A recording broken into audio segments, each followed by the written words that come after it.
Bonjour, j'aimerais aujourd'hui vous parler de marketing et de temps. On a dit qu'on devait s'adapter à nos consommateurs. Parfois, on a l'impression que les consommateurs doivent s'adapter à nous. En tout cas, une chose est sûre, c'est que les choses bougent très vite. Et parce que les choses bougent très vite, on a du mal à comprendre souvent ce qui advient. Une des choses qui est la plus évidente, qui me semble la plus évidente, c'est qu'on dispose aujourd'hui de trop d'informations. Et je vois des gens ici qui sont face à des écrans. J'ai des écrans derrière moi, je vois des carnets, on a l'impression, comme consommateur, comme citoyen ou comme gestionnaire, d'être absolument submergé par cette information et d'être très désarmé face à ces vagues d'informations qui nous arrivent. C'est vrai que l'on a trop d'informations. Ce qui est faux, en revanche, c'est de croire que ça n'a pas toujours été le cas. On a toujours eu trop d'informations. J'aime bien citer cet exemple du paysan breton du XIVe siècle. Dans son village, il avait déjà trop d'informations.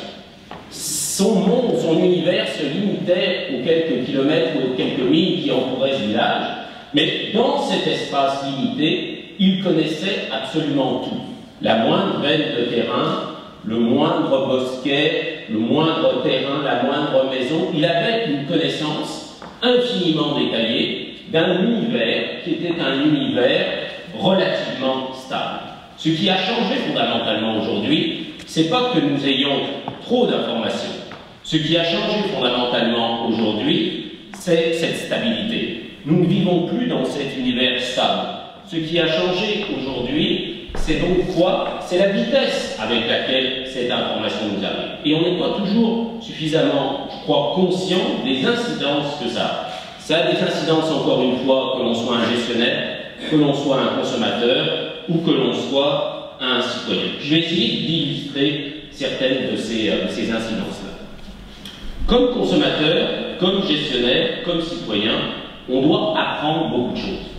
Dans un monde qui évolue beaucoup, qui change beaucoup, on est amené à apprendre beaucoup de choses. C'est quoi la base de l'apprentissage? Essentiellement, la base de l'apprentissage, c'est... moi, je me souviens de mes cours de sciences naturelles. Okay, j'avais 7 ans. J'étais dans un cours de sciences naturelles, puis à l'époque, les gars réussissaient en sciences. Pourquoi? Parce qu'on avait le droit de torturer tout un tas de choses. Et on torturait les grenouilles, on leur injectait de l'électricité, on aimait ça. Aujourd'hui, on peut avoir une dissection de moule à l'écran, ça nous est interdit, mais à cette époque-là, les gars réussissaient en sciences et on arrivait à torturer tout un tas de choses. Et parmi les êtres que l'on torturait, il y avait notamment les paramécies. Vous vous souvenez des paramécies? C'est des êtres unicellulaires avec des cibles vibratives qui vivent par osmose, c'est-à-dire qu'elles absorbent leur environnement. Nous, on avait 7 ans, cibles vibratives, on trouvait ça bien hot, ça nous excitait là, mais c'est pas très excitant comme organisme, puis c'est assez limité, c'est un organisme assez bas dans le cycle de l'évolution. On prenait nos paramécies, on les mettait dans un bain neutre, on les laissait s'égarder, on les prenait et on les mettait dans un bain agressif. Là, nos paramécies, elles absorbaient le bain agressif. Là, elles sentaient que c'était pas bon pour elles, elles le rejetaient. On reprenait nos paramécies, on les remettait dans un bain neutre, puis là on les laissait tranquilles. Il faut être un peu vicieux pour faire ça. Okay. On reprenait nos paramécies ensuite, et qu'est-ce qu'on faisait une fois qu'on avait pris nos paramécies? On les remettait dans leur bain agressif. Et là, qu'est-ce qui se passait? Rien. Elles absorbaient tout. Le mécanisme central de l'apprentissage, c'est quoi? C'est la répétition. Okay. Si j'avais à vous demander de décrire les marchés aujourd'hui, ou d'écrire notre société, ou d'écrire l'entreprise, l'organisation dans laquelle vous travaillez, vous auriez tout un tas de termes qui viendraient en tête. Et là, je vous demanderai au bout d'un moment d'être poli, parce qu'il y a un tas d'autres termes, un tas d'autres vocables qui pourraient venir en tête. Mais vous me parleriez de changement, de rupture, de bouleversement, de choses étonnantes qui se passent, de choses inédites. Qu'est-ce que ça veut dire, ça, je dirais logiquement, presque mathématiquement? Ça veut dire que la probabilité que l'on soit confronté 2 fois à la même chose est également de plus en plus faible. Qu'est-ce qu'il en advient de notre apprentissage s'il est fondé sur la répétition? Imaginons que j'ai jamais vu un pitbull. Vous voyez tout ce que c'est qu'un pitbull. Okay. Vous regardez ça en face, ça a une bonne gueule, ça a un peu une sale gueule, ça a une sacrée gueule. Okay. Si vous ne regardez pas le pitbull en face, si vous le regardez de dos, je ne sais pas si vous avez remarqué, autant le pitbull a une sale gueule, autant de dos il est rigolo. Okay. On dirait un petit ballon, c'est des petites fesses rebondies, tout qui se tire comme ça. Imaginons que je ne sais pas ce que c'est qu'un pitbull, j'ai jamais vu un pitbull. Mon voisin vient de s'acheter un pitbull. Okay. Il vient de s'acheter un pitbull et je ne sais pas ce que c'est, je suis dans la rue et je vois ces petites fesses rebondies devant moi qui sont en train de sauter, ce petit ballon. C'est certain qu'à un moment donné, je vais avoir envie de faire quoi? Je vais avoir envie de shooter dans le chien. Et, suivant, finalement, à un moment donné, plus fort que moi, je vais shooter dans son chien. Je vais avoir une réaction d'animal. Je vais apprendre quelque chose. Dans le monde ancien, j'aurais appris quelque chose et la prochaine fois que je vais croiser un pitbull, je vais me méfier. Okay. Dans le monde qui est le nôtre aujourd'hui, le lendemain matin, quand je vais descendre de chez moi avec les béquilles, péniblement, mon voisin, il n'aura plus de pitbull. Mon voisin, dans la nuit, il va s'être procuré un guépard. Un guépard, c'est pas un pitbull. Vous êtes d'accord? Et c'est ce que je vais me dire en suivant mon voisin avec mes béquilles. Je vais dire, oh, ça c'est pas le même qui est. Mais si j'ai rien en tête qui me dit, c'est vrai, un guépard c'est pas un pitbull, mais je devrais me méfier quand même, qu'est-ce que je vais faire? Ben, je vais shooter dans le guépard et rapidement je vais disparaître du marché. Être confronté à un monde en mouvement, ça veut dire être confronté à un monde où on n'est plus exposé 2 fois de suite à la même situation. Si on veut continuer à apprendre, ça veut dire qu'il nous faut faire des analogies, il nous faut des cadres de référence qui soient plus riches. Ces analogies, ces cadres de référence en marketing, ça peut être une marque ou un consommateur, mais ça nous pose des questions également à nous comme gestionnaires, ça nous pose des questions à nous également, je dirais, comme citoyens. En fait, dans ce que je vous raconte ici, pour être tout à fait honnête, il y a un petit mensonge pédagogique, qui est un white lie, mais qu'on va révéler maintenant.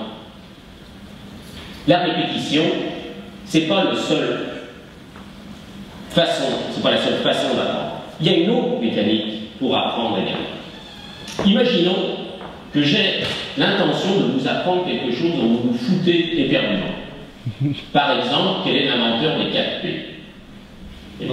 On a des modèles aujourd'hui à 17P, imaginons que j'ai à vous apprendre ceci. La première solution que je peux avoir, c'est que je ne respecterai pas mon temps. Je ne respecte jamais mon temps, je ne sais pas pourquoi je le ferai aujourd'hui. Okay. Donc moi je suis ici, j'y reste, okay, et cette salle va demeurer fermée. Jusqu'à ce soir. Et jusqu'à ce soir, je vais vous répéter à nauséam le nom de cette personne. Okay. Vous pouvez brailler tout ce que vous voudrez, okay, sur Twitter, sur Facebook. Vous pouvez faire tout ce que vous voudrez, tant mieux, okay, c'est ce que je veux. Okay. Vous allez sortir de là en disant ce type est complètement dingue, facile, encore une idée en frère, mais au moins c'est un souvenir, mais vous vous rappellerez de ce nom-là. Okay. Pendant longtemps, nos modèles en marketing et en communication marketing ont été de ce type-là.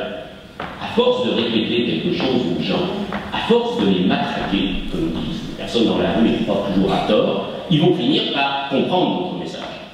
Dans un monde qui est surchargé d'informations, c'est de plus en plus difficile d'arriver à se répéter. Parce que c'est de plus en plus difficile de se faire entendre.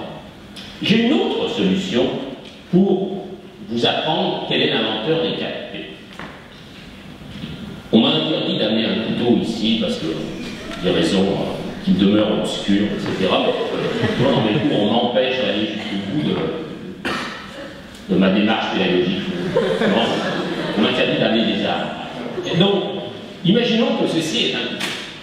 Et imaginons que j'ai à apprendre à, mon prénom est, à Geneviève, quel est l'inventeur des 4P. Okay. Je vais poser cette question à Geneviève qui est en marketing. Gestion de projet. Donc elles sont fous les moi. Je vais venir vers Geneviève, okay. Je vais lui demander, poser sa main ici, et je vais lui demander quel est l'inventeur des 4P. Niveau de motivation à me répondre, 0. Là, je vais prendre mon couteau. Et je vais reposer la question à Geneviève.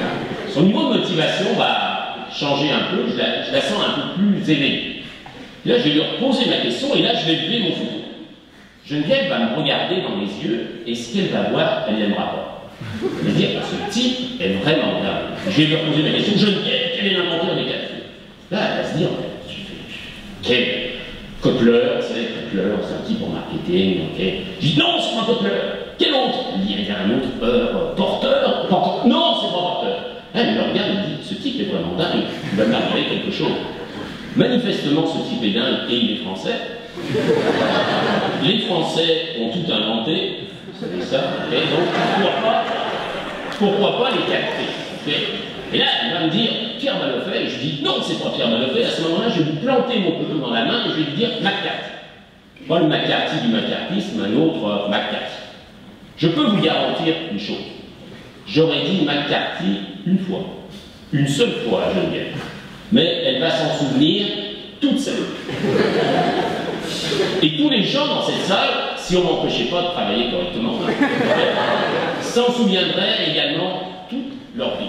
Lorsque je sortirai de Bordeaux ou de Nacona, je ne sais pas, okay, dans quelques mois, quand je croiserai Geneviève, avant qu'elle ait eu le temps de me mettre son poing dans la figure, si j'ai eu le temps de lui demander, Geneviève, quel est l'inventeur des cafés?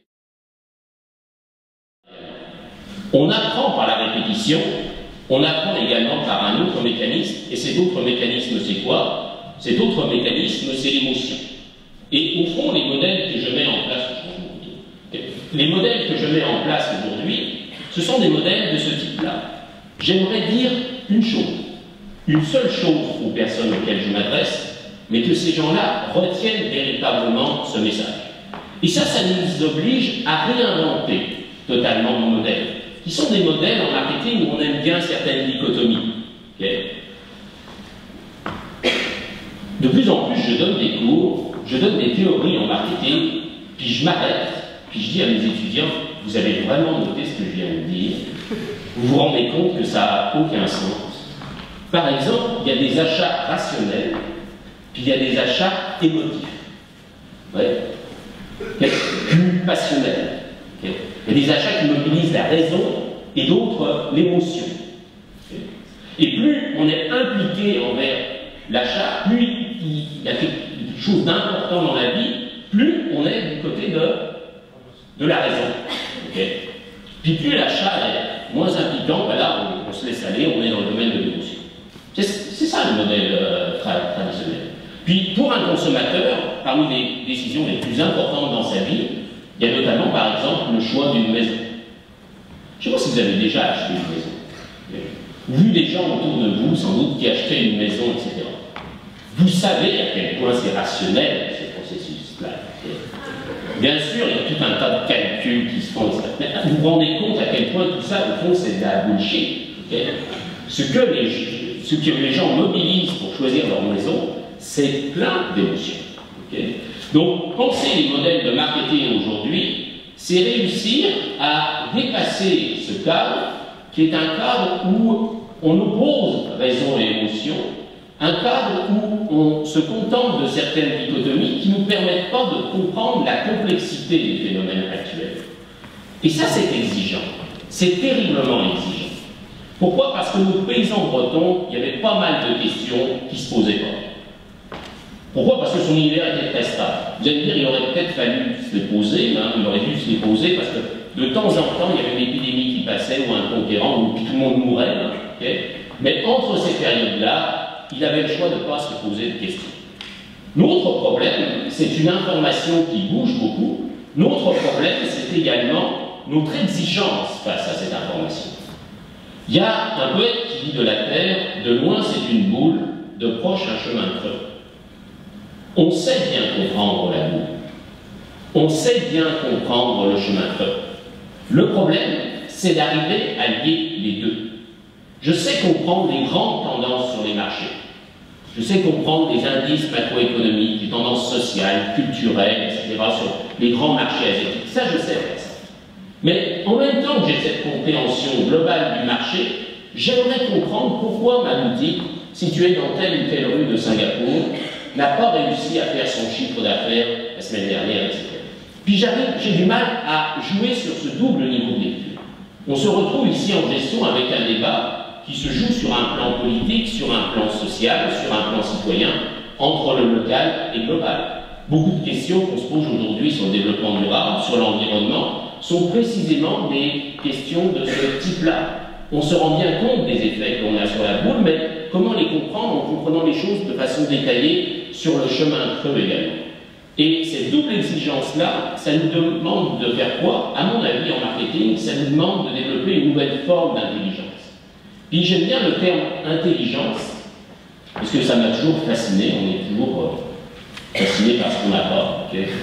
Donc, si vous connaissez l'histoire des deux amiraux, un Français et un Anglais qui se rencontrent, et l'amiral, vous savez, à l'époque, quand on s'affrontait, les amiraux s'insultaient l'un l'autre, ou avaient une bonne parole l'un pour l'autre. Okay?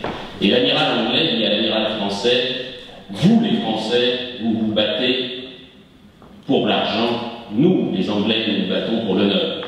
Et l'amiral français lui a répondu, on se bat toujours pour ce qu'on n'a pas. Donc c'est dans ce cadre-là que je vais vous parler d'intelligence. Le terme intelligence en français, comme en anglais, on va réconcilier nos deux amiraux, okay? Le terme intelligence en anglais, comme en français, ça a deux sens. Intelligence, ça veut dire avoir une bonne compréhension des marchés. Puis en marketing, en gestion, ici, à HEC Montréal, on est assez doué avec le terme avoir. Mais intelligence, ça a également un autre sens. Donc si le terme intelligence, ça veut dire aussi autre chose. Intelligence, ça peut vouloir dire complicité. Être en bonne intelligence avec quelqu'un.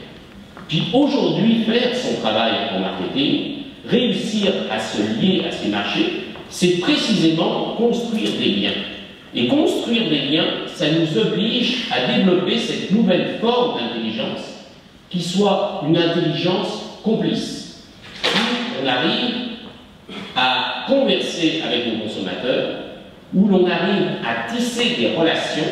Et si on veut que ces relations soient pérennes, si on veut que ces relations durent dans le temps, on sait qu'il faut que ces relations-là soient empreintes de confiance.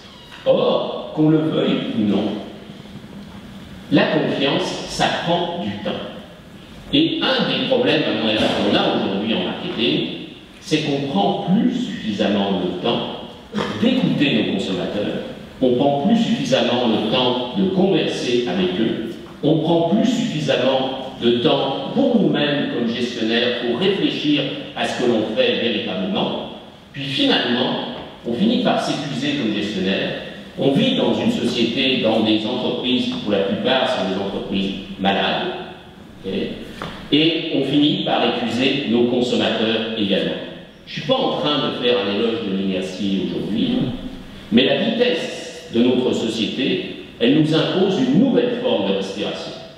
Puis si on ne pense pas à cette nouvelle forme de respiration, si on ne pense pas au recul nécessaire par rapport à tout ce qui advient dans notre société, rapidement, là, on s'en va tous vers un méchant burn-out.